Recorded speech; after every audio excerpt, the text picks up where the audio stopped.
खंड 2 प्रतिलेखन संख्या 51।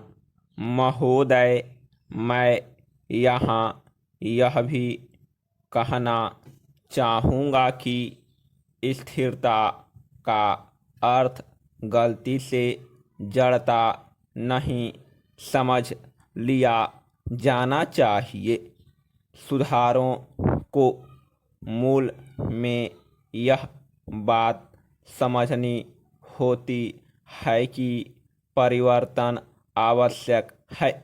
भारत में स्वतंत्रता प्राप्ति के बाद से हम जिन आर्थिक नीतियों पर चले उनसे हम विकास के इस ऐसे सोपान पर पहुंच गए कि जिससे 2001 तक हमारा काम अच्छी तरह चलता रहा। इससे पहले भी परिवर्तन की आवश्यकता अनुभव की गई थी और 80 के दशक के अंत में परिवर्तन शुरू भी किए गए थे। 1990-91 के संकट से तो इस प्रक्रिया में तेजी आ गई। अपनी पिछली नीति से हमें जो सफलताएं मिली थी ये सुधार उसी पर आधारित थे। यदि हम 1991 में नियमनों को दूर कर सके और उदारीकरण को जारी कर सके तो इसका कारण यह था कि प्रधानमंत्री के बुद्धिमत्तापूर्ण मार्गदर्शन में स्वतंत्रता प्राप्ति के बाद से हमारी अर्थव्यवस्था के विभिन्न क्षेत्रों ने प्रगति करके एक आंतरिक शक्ति प्राप्त कर ली थी।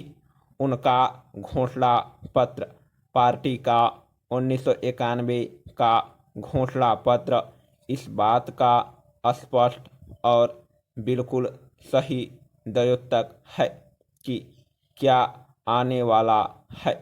कृषि में अपनी प्रगति के फलस्वरूप हम आत्मनिर्भर हो गए थे। हमारे उद्योग इतने मजबूत बन गए थे कि बाहर के विदेशी संपर्क को वे झेल सके। प्रतियोगिता के क्षेत्र में भी और सहयोग के क्षेत्र में भी हमारी नीति में एक निरंतरता बनी रही है, जिसके परिणाम स्वरूप हमें अपने सुधारों के लिए आधार मिला है। जो नई आवश्यकताएं आ रही थी और जो वास्तविकताएं सामने दिख पड़ रही थी ये सुधार उन्हें देखते हुए किए गए थे।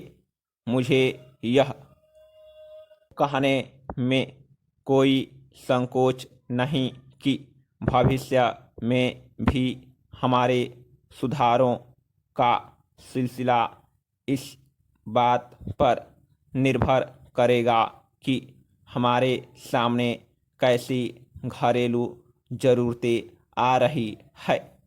जैसे जैसे हम इन सुधारों पर चलते जाएंगे तो जहाँ कहीं उनकी कमियां नज़र आएगी उन्हें दूर करने की चेष्टा की जाएगी।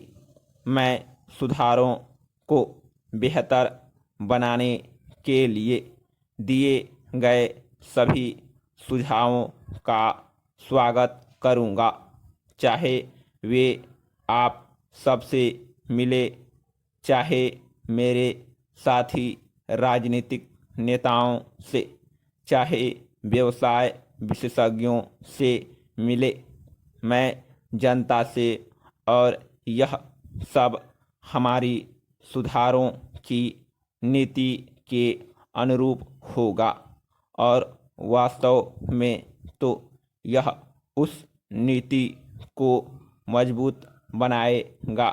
कभी उस नीति को परिशुद्ध करने पर जोर देकर और कभी उसमें मानव हित पर ध्यान देकर, और ये दोनों पहले दिन से ही हमारी नीति का एक भाग थे। इस संबंध में मैं हाल में उस वाद विवाद की चर्चा करना चाहूँगा जिसमें सुधारों की आलोचना की गई है। यह कहा गया है कि नई नीतियों से जनता के अपेक्षाकृत गरीब वर्गों को कोई लाभ नहीं हुआ। कॉलेज के दिनों में मैंने भी इस बात का अनुभव किया है कि दिन में एक बार खाना मिलने का क्या अर्थ होता है। इसलिए गरीबों के बारे में मेरी चिंता सचमुच वास्तविक